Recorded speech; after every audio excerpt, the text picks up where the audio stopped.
सर्वांना नमस्कार। महाराष्ट्रातील पहिल्या शैक्षणिक व्हिडिओ बातमीपत्रामध्ये मी विशाल भास्कर टिपरमवर आपले स्वागत करतोय। सुरुवात करूया आजच्या बातम्यांना, आजच्या बातमीपत्राला। नंदुरबार जिल्ह्यात निवडणूक कार्यक्रमासाठी सेवा अधिग्रहण केलेल्या कर्मचाऱ्यांपैकी 250 कर्मचारी प्रशिक्षणाला गैरहजर राहिले होते आणि त्यांना नोटीस बजावण्यात आलेले आहे। त्यापैकी 100 कर्मचाऱ्यांनी नोटीसचे समर्पक उत्तर पाठवलेली आहेत। उत्तर जर समर्पक नसले तर कारवाई केली जाणार असल्याचे निवडणूक आयोगाने स्पष्ट केलेले आहे। दुसरी बातमी अत्यंत महत्त्वाची आहे। दारुड्या बस चालकामुळे 6 विद्यार्थ्यांचा जीव गेल्याची बातमी लोकमतने दिलेली आहे। महाराष्ट्राबाहेर चंदीगड येथे ही घटना घडलेली आहे। शाळेच्या बसमध्ये 43 विद्यार्थी होते, मात्र ईदची सुट्टी असताना सुद्धा शाळा का सुरू ठेवण्यात आली याची चौकशी आता होणार आहे। एक सकारात्मक बातमी आपणास सांगतो। पुणे जिल्ह्यामध्ये दिव्यांग कर्मचारी संचालित मतदान केंद्र उभारण्यात येणार आहे। एकच नव्हे तर राज्यातील जवळपास 254 मतदान केंद्राचे नियंत्रण दिव्यांग कर्मचारी बांधव करणार आहेत। पुढची बातमी नागपूरमधील आहे। एमबीबीएसचे 40% विद्यार्थी तणावाखाली असल्याचे मेडिकल मानसोपचार विभागाने धक्कादायक खुलाशाद्वारे स्पष्ट केलेले आहे।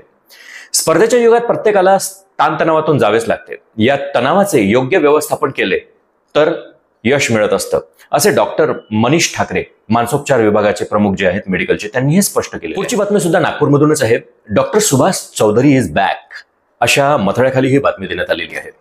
राष्ट्रसंत तुकडोजी महाराज नागपूर विद्यापीठाच्या कुलगुरू पदाचा भार डॉक्टर सुभाष चौधरी यांनी गुरुवारी स्वीकारला। ईद निमित्त शासकीय सुट्टी असताना सुद्धा त्यांनी हा पदभार स्वीकारला आणि कुलगुरू पदांची त्यांची ही दुसरी टर्म आहे, हे विशेष। चंद्रपूरमधून बातमी आहे। अर्ज सुरू झाले नाही, यावर्षी आरटी प्रवेश प्रक्रिया लांबणार। आरटी प्रवेश प्रक्रियेसाठी लागणाऱ्या कागदपत्राची यादीच त्यांनी प्रसिद्ध केलेली आहे। तसेच बालकांची वयोमर्यादा निश्चित करण्यासंदर्भातही स्पष्टीकरण दिलेले आहे। आरटी पोर्टलवर अर्ज करणे, लॉटरी पद्धतीने निवड काढणे याला भरपूर वेळ लागतो, मात्र अजूनही प्रवेश प्रक्रिया सुरू झालेली नसल्याने पालक चिंतित असल्याची बातमी त्यांनी दिलेली आहे। पुढची बातमी सुद्धा चंद्रपूरमधूनच आहे। पहिल्याच दिवशी विद्यार्थ्यांना शालेय पुस्तके मिळणार। जिल्ह्याला 1.5 लाखाच्या वर पुस्तकांचे संच प्राप्त झाल्याची बातमी आताच प्रसिद्ध करण्यात आलेली आहे। एकात्मिक पुस्तकं जे यावर्षी इंट्रोड्यूस करण्यात आलेली होती त्याच्या माध्यमातून विद्यार्थ्यांचे ओझं कमी झाल्याचे सुद्धा त्यांनी नमूद केलेले आहे। पुढची बातमी थोडी फन आहे।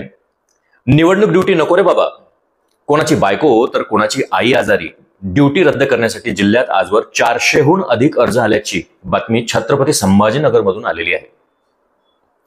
कामकाज वाटू लागले अचानक कठीण आणि दररोज 100वर अर्ज अशी गंमत या बातमीत केलेली आहे।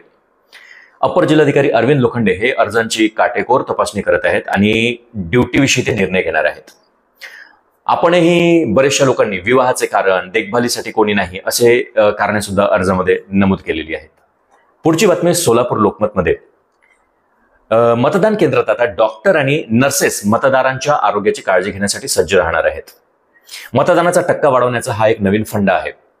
उन्हाचा तडाखा असताना सुद्धा मतदारांच्या आरोग्याची काळजी घेण्यासाठी ही सोय करण्यात आल्याचं डॉक्टर सुहास माने जिल्हा शल्यचिकित्सक यांनी कळवलेलं आहे। पुणे लोकमतच्या पान नंबर 7 वर अरुण देशपांडे यांचा एक सुंदर लेख आलेला आहे। सुट्टीत हे करू की ते करू, असं नको व्हायला, सर्वांनीच वाचावा असा हा लेख आहे। मोबाईलवर दिवसभर बागडणाऱ्या मित्रांना मोबाईलचे उपयोग तुमच्या फेवरेट गेमसाठीच करू नका। त्याऐवजी इंटरनेट हे ज्ञानवर्धक माहितीचे गोष्टीचे प्रचंड भांडार आहे। या डोकावून तर बघा, मग कळेल ज्ञान, प्रबोधन आणि मनोरंजन देखील, असे अरुण देशपांडे सांगतात। डॉक्टर मालिका तांबे यांनी विद्यार्थ्यांना सहलीला जाताना कोणत्या काळजी घ्याव्याच्या याच्या 13 टिप्स दिलेल्या आहेत। शरीराचे तापमान, डिहायड्रेशन, आहाराची काळजी, दुखणे, अपघात, झोप, शांतता याविषयी खूप सुंदर असं विश्लेषण त्यांनी केलं। हा लेख नक्कीच वाचनीय झालेला आहे, नक्कीच आपण वाचावा। आय होप तुम्हाला बातमीपत्र नक्कीच आवडलेलं असेल। तुम्ही लाईक, शेअर आणि सबस्क्राईब करायला बिलकुल विसरू नका, कारण आपला एक लाईक आमचा उत्साह वाढवणारा ठरतो। महाराष्ट्रातल्या प्रत्येक शिक्षकांपर्यंत हे बातमीपत्र पोहोचलंच पाहिजे आणि प्रत्येक शिक्षकांनी या बातमीपत्राला सबस्क्राईब केलंच पाहिजे। धन्यवाद।